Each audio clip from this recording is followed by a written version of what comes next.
You know, the thing about your voice, you never know when morning voice is going to hit you. This is real. Like, listen, I try every day to sound pretty good. But, like, to me, it's like a sleep ratio issue. Like, if I get enough sleep, I know my voice is going to be strong. Yeah. But if I don't get guys, I need beauty sleep. If I don't get my hours, I'm just telling you, right now I sound like a frog. It is a little raspy. I was going to say it's not the norm. It's not the norm. It's like a deeper register. It's like, whoa, did he just get back from Vegas? Like, it's definitely not sick, because you know when people are sick, you hear that, you're like, oh, it's more nasally. Yeah, you're like, oh, but like when you're just like you didn't sleep, it's like, oh, buddy, you're just mismanaging now. Yeah, in maybe we should address where we are. You know, we're at our house right now. This is the first pod here. Is that right? I think. Wow. Have we ever recorded Leadership Lean in my house? I don't think so. We've gone to Henry Cloud's house. That was an experience. Did we put that episode out? Yeah, we did. Oh, great. Yep. We went to Robert Morris's office, right? That was Leadership Lean? Yep.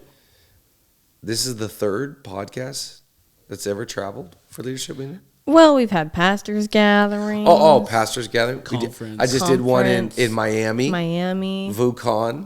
Yep. That's it? So 5 or 6? Yeah. Yeah, around and this there. this is the first time in my house? Yeah. I tell you what, it's a lot better than the office.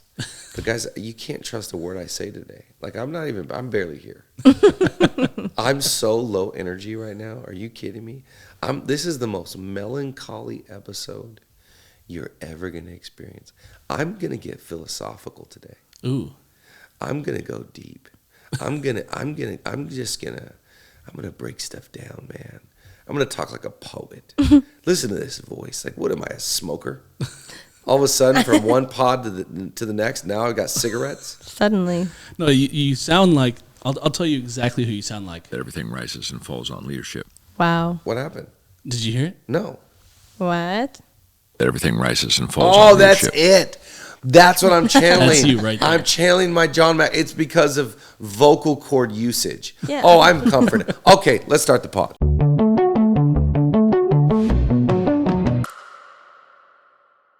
Oh, welcome everybody to another episode of Leadership Leaning. I'm just kidding. I feel fantastic.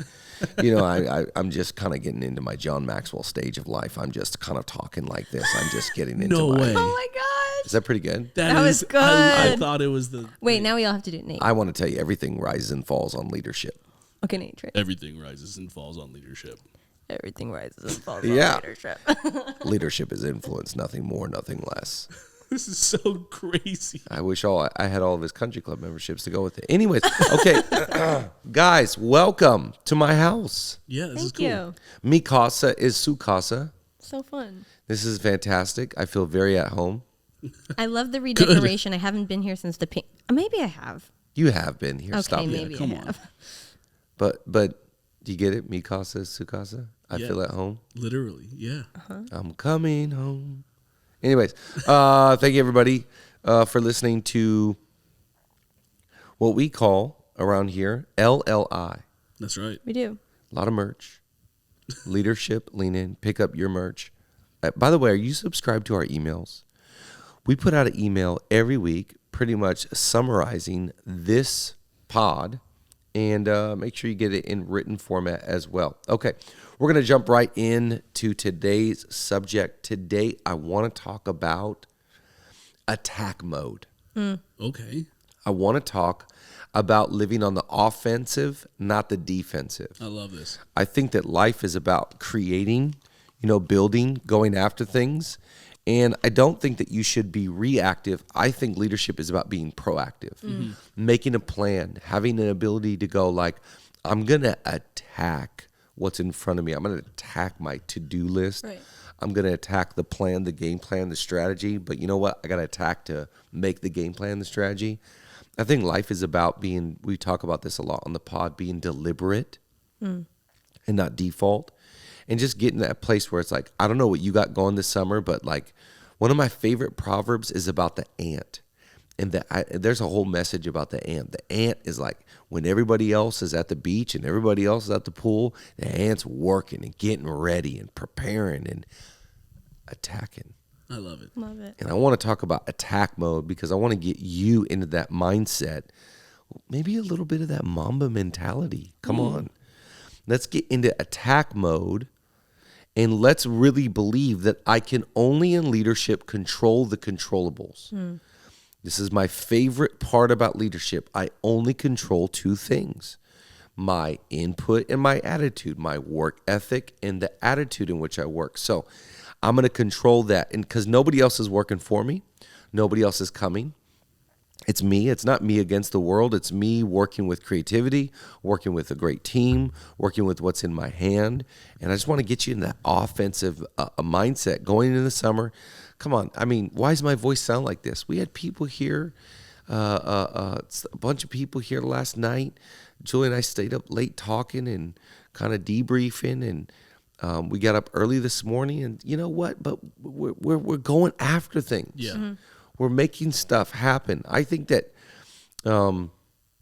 it's this whole thought I've been talking about money. I lead a connect group for our church called School of Generosity.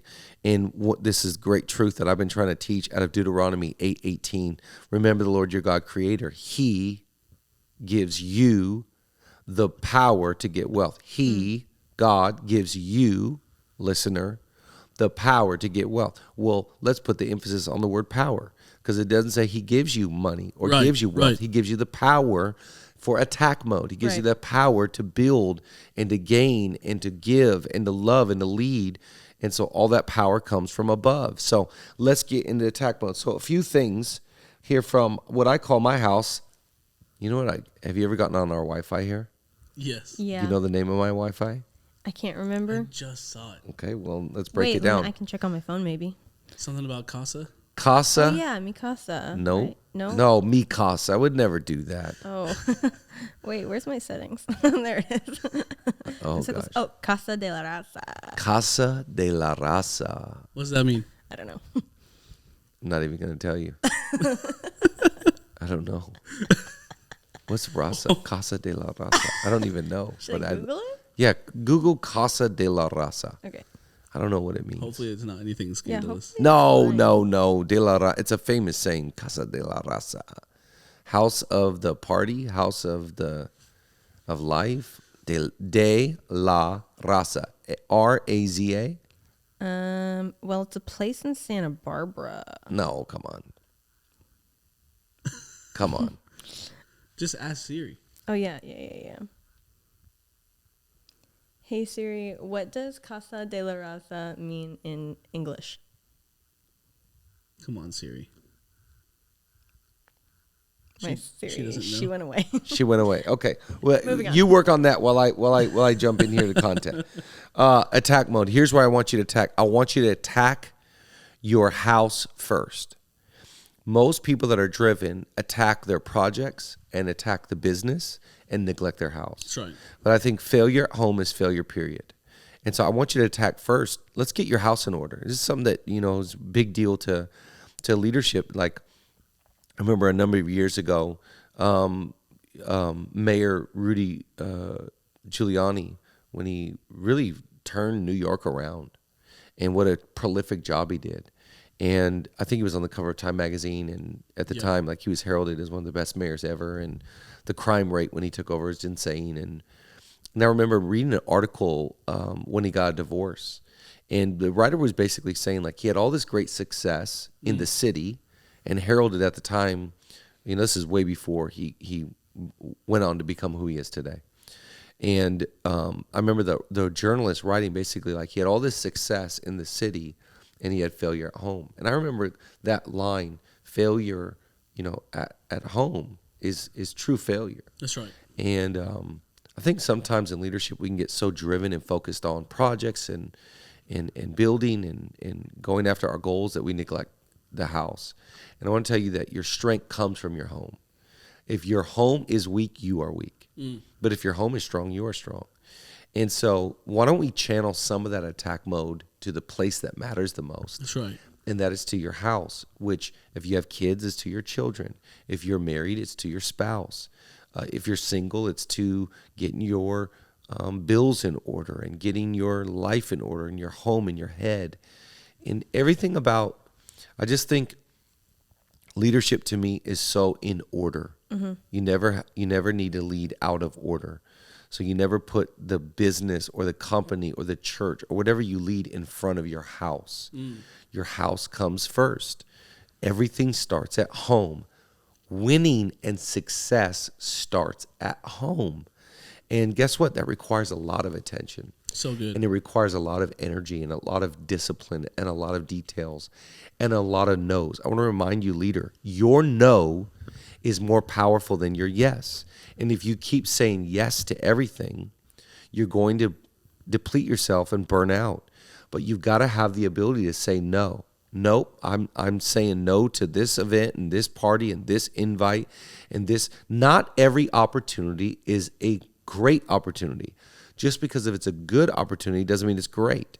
Then you've got to discipline yourself to go, nope, I've already made up my mind what my essentials are. I've already made up my mind what my priorities are. Get your priorities in order. When your priorities are out of whack, your whole life is out of whack. And so attack first at home. And there's been seasons of my life where I've had to really come to grips of going like, whoa, the scales are imbalanced here. I say I value one thing, but my time and energy clearly does not value it. That's right. Wow. It's like exercise. People say, I value exercise. I'm sorry, what? You said what? Yeah, I value rest. You sound like a frog, and you sound like John Maxwell's voice right now. You don't value rest. Wow. You know, it's like you've got to always close the gap between what you say you value and your lifestyle. So good. Closing that gap between who you proclaim to be and who you really are. And so I think attack mode to me is about first starting at home and saying, I'm not willing. Let's just say for me, if leadership leaning goes away, or let's say for me, if I stop writing books, or if I stop traveling, or the worst part bit for me would be if I don't get to lead Zoe, but my house was winning, I'd still be winning. Yeah, then you're winning. I'm winning. That's right. Wait, my kids love me. My wife loves me and respects me. The value in life is the people that know me the most. People that know me the best respect me the most. Most people got it backwards, and they're trying to win with people that will never meet you. Wow. I did this podcast yesterday with a lady, her name on Instagram, it's Emily, the It Factor, and she's going off like, you're this and you're that and your wife and your marriage. That's so kind. I've never met her. It means a lot that she is speaking so glowingly and kindly to me. But to be honest, what she says does not matter as close to what my wife says. Yeah. That's right. Because it's the people that know me the best have to respect me the most. So are you winning at home? Yeah. Are you big in your house? Because if I'm big in London or big in New York or big in Miami and I'm not big in my own home, I've lost. That's right. And so you got to get your priorities in order and attack there. What does attack mode look over around the corner is our summer bucket list. We're attacking our summer. I love that so much. You know, we're creating memories. By the way, don't spend money on things. Spend money on memories. Right. Yeah. Spend your time and your energy on making memories together that will never be taken away. Shoes are going to come and go. Watches are going to come and go. Cars are going to come and go. Memories will last forever. That's right. Invest into your family. Invest into your home. Okay, guys. AG1. I'm feeling energized. I'm no crash, no burnout. I got a big boost in my energy. I don't need as much coffee. And you know I love coffee. You know that about me. I've seen major changes in my skin and my hair. And I know I got a hat on, but you can clearly tell that the skin and hair is off the charts right now. It's boosted my focus, the mental clarity. I'm not just reading this from my phone. This is real stuff here. Stress doesn't even bother me as much. I'm not even aging as much. AG1 is off of the charts. And I'm here to let you know you can replenish your micronutrients if you'd like. If you want to get on that level, you know, you got to make decisions in life. I understand you got a lot of decisions, but if I were you, I would try AG1 and get 1 free year of vitamin D and 5 free AG1 travel packets with your purchase. Go to drinkag1.com/LLI and get yours today. Number 2, attack the work, not the worker. Hello. Ooh. To me, what happens is if we don't attack the work, we start to attack the worker. And we get after ourselves or we get after our coworkers. And we start to go like, man, what's going on here? And why did I do this? And da-da-da. And we got to get out of things being personal and get into the details of work. Yeah. So when I say attack mode, I'm not attacking me. In fact, I'm the kindest to me. I'm the most forgiving to me because I know the law and the principle here is if how I treat me is how I treat others. If I don't forgive me, I will never forgive others. If I don't love me, I'll never love others. So how I treat me determines how I treat April. So I just got to be really good to me. Yep. So I attack the work. I seldom, if rarely, attack myself. So even if I don't do that good, or even if I don't, to be honest, it's like, let's say for me, I preach. And let's say I travel and I preach at a church, or, I get into a service, I preach. It doesn't go that good. Do you think I'm ever mean to myself? Oh, man, you didn't do that good. Were you always like that, though, or did you have to train yourself to do that? No, as God is my witness, I've always been that way. Wow. Yeah. I've always been that way because I think I attack work, which is the study, the preparation, the prayer, the diligence of the craft. Do you think that was like your parents though? Like I feel the same way. I think I'm a narcissist a little bit. So like it's I'm an Fair 8. enough. An 8 on the what Enneagram, what right? button do we hit for that? I know. I don't know. Yeah, we'll clip this and add that. Yeah. I'm a little narcissist. Yeah. It's good. But I in all honesty, Chad, I don't think that that's normal for the everyday leader. I think they do attack themselves. Like, so how do you just try to reframe that? You remind affirmations, like, I think this is true for most people. I totally agree with that. And I think the problem is that most people live in their head, and most people leave parties or conversations, and they rehearse in their head the dumb thing they said rather than the 8 positive things they said. And the brain wants to dwell on negative. Remember, the brain keeps no record of success. It only keeps record of failure. Your brain and my brain only keep record. So it's hard for me to remember my successes. One big value I've had late, maybe I've talked about this on the pod, I don't know, Leaner Nation, you can tell me. One thing I'm really big on right now is integrating successes into our lives. Have I talked about this? Yeah. This is a big value. And I think that we need to internalize success. I think you have more wins than you realize. Yeah. And because we don't integrate very well, we dwell on failure. I failed at home. I failed in my marriage. I failed this friend. I failed. And it's like, I don't know where or how or why I'm very grateful to God. I've always believed I'm going to get up and attack today, and I'm not going to worry about tomorrow. And the past is the past. And I've made a gajillion mistakes.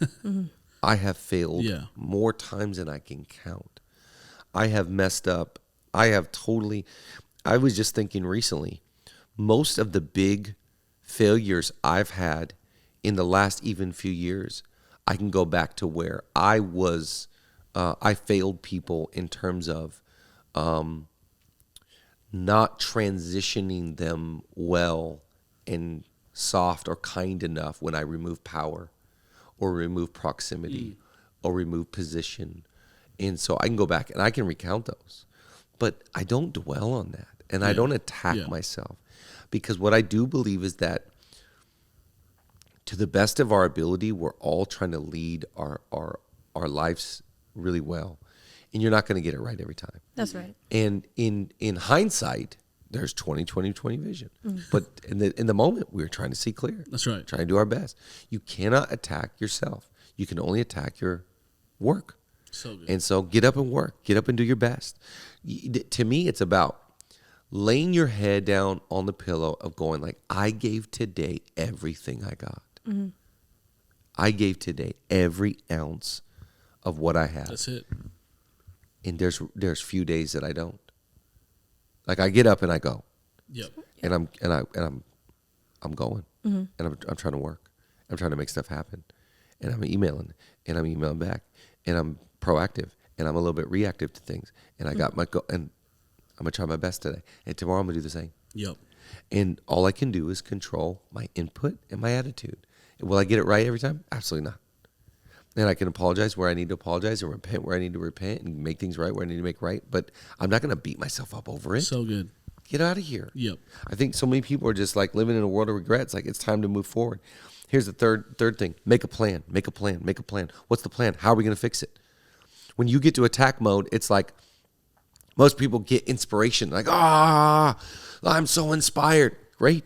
Yeah. What are we going to do? Make a Right. plan. Yeah. You know, I think planning is, there's two big issues for most leaders. The first one is focus, and the second one is planning. And if you can fix your focus, and if you can start making good plans, you'll win. But most of us are too distracted and too naive to think you can live off inspiration. Inspiration wears off. Yeah. It's Yeah. I heard someone say inspiration is rocket fuel. It shoots you up quick, but it runs out super fast. that's good. But the most diligent leaders live off diesel. They just keep on going. That's it. That's exactly right. That's great. So it's like like we work in church, right? Sundays is inspiration. Yeah. I sat right there at that counter right there this morning, and I read my Bible because I'm not living off Sunday. Sunday was a long time ago. Right. Yep. What's today? Wednesday? That's a long time ago. I'm not living. I can't live off that injection. Yeah. No. I got new fresh injection today. That's right. Last one, number 4. Get out of the procrastination cycle. Most people procrastinate, and here's the cycle. You go from feeling guilty to panic to making excuses. Whoa. So you procrastinate and then watch the cycle it perpetuates. I feel guilty. I've been putting it off, and I should have done this, and I should have emailed, and I should have called, and I've been procrastinating. I was supposed to get this done, and I haven't been attacking, and I haven't in this to-do list. I haven't checked off the box, so I'm feeling guilty, and I'm feeling guilty. Name a good leader that operates under guilt. I don't know one. So I'm feeling guilty. I'm feeling guilty. Now you keep on going in that. Now I'm panicking. You ever been around a panicking leader? Panicking leader's like, by the way, your failure to plan doesn't equate my emergency. I don't have an emergency because you have an emergency. You didn't plan. That's right. So now you're in panic mode, and that is not going to work for anybody. Because remember, just as people follow the confident leader, not the competent leader, people follow the peaceful leader, not the panicking leader. That's right. So you got to lead out of peace. I'm carrying peace. I got levity. I got laughter. I've got peace. Why? Because I'm constantly getting things done. Right. So that creates confidence. So you watch panicking. So I feel guilty, guilt, shame. Panic now. Okay, now you got panic. And the last one is now I'm living in a world of excuses. And excuses is the blame game. It's because this and they and this. Hey, you know what? Let me say this as kind as possible. Stop talking. Your actions are speaking so loud, I cannot hear a word you're saying. Yikes. You're a procrastinator. We have to shift you from procrastination to attack mode. Today is the perfect day for you to get it done. Are you waiting for some special invite? Are you waiting for perfect weather? Are you waiting for some magic moment? There is no magic pill. There is no magic moment. There is no magic relationship. It's about doing the work. And Nick Saban gets up and does the work. That's just the bottom line. You all may be taking the week off, but I'm not. I'm just telling you. Bill Belichick does the work. Yes. Kobe Bryant does the work. Popovich. LeBron James, say what you want, does the work. And so are you doing the work? Attack. Kill. I don't know how to say this kindly. Or you're going to get killed. Yep. That's right. Because I went by the house of the slugger, and there's all kinds of weeds and all kinds of issues, and that man's so lazy he can't even take his hand and lift the food into his mouth because it's laziness, it's procrastination. So now you got a guilty leader that's feeling panicky that just is making excuses. No. Stop the train. I wish I could sing like John Mayer. We need a John Mayer hit. That's next. We'll do it. Stop the train. I want to get off and go home again. No, we got to get off the train That's so good. and attack. Attack mode. So I don't need inspiration today. I got enough inspiration. I got to get up and make a to-do list and get her done. We love you.